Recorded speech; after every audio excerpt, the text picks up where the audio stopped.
किया पुलिस वालों के साथ मिलकर, और पुलिस वाले ने इसके साथ मिलकर हमारे साथ आके बदतमीजी की है। कामों के थाना एमनाबाद के सब इंस्पेक्टर ने जुल्म की इंतहा कर दी। अदालती केस के बावजूद मुखालफिन के साथ मिलकर घर पर हल्ला बोल दिया। खवातीन के साथ बदतमीजी तोड़फोड़ करते हुए अंधेर नगरी मचा दी। इस बारे में मजीद जानते हैं हमीद सिंधी की रिपोर्ट। पंजाब पुलिस की वर्दी बदल गई है पर उसके तेवर नहीं बदले।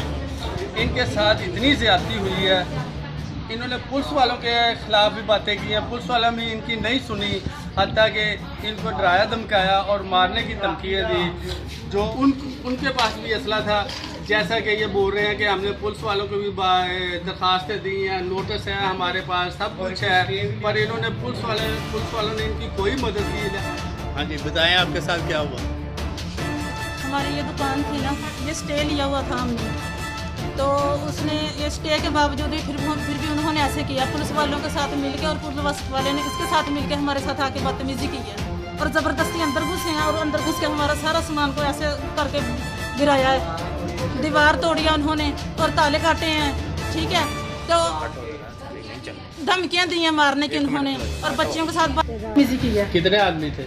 काफ़ी ज़्यादा आदमी थे, पुलिस वाले बहुत ज़्यादा थे, और उनके मेरे ख्याल में 15-20 से भी ज़्यादा थे। उनके जितने भी सारे 5 बेटे थे उसके, और सारे उसके मामे थे उस लड़के के जिन्होंने ये इस तरह किया है। इनके रिश्तेदार है मेरी बाजी के, मेरी मामूजाद बहन है मेरी। तो मैं अचानक ये आई हूँ थोड़ी देर पहले जब ये वाक़या हुआ है, तो मैंने देखा इधर ये क्या हो रहा है, तो उनको मैंने उधर से ये बदतमीजी कर रहे हैं, बच्चियों के साथ भी कर रहे हैं, हमारे साथ भी कर रहे हैं, तो मैंने ज़बरदस्ती इसके पास ये सामान, मैंने कहा चलो आप बाहर निकल जाओ। तो ये मसलन इस तरह करके बहुत कुछ वो कर रहे थे, कहीं जो कूलर वगैरह लेके जा रहे हैं, ठुटे मार रहे हैं, कभी ये इस तरह अलमारी फेंकी है, तो इस तरह करके किया उन्होंने, और गालियाँ भी दी हैं, तो और ये धमकी दी है कि हमने ना आपके बेटे को मार देना है, हमने इसलिए पूरी इस पर जायदाद में के साथ इंसाफ किया जाए। जो कि इनका भांजा है छोटा, वो भी उसका भी ज़हनी तवाज़ुन ठीक नहीं है, और बहुत बार इसलिए ये बोल रहे हैं हमें इंसाफ चाहिए, इंसाफ चाहिए।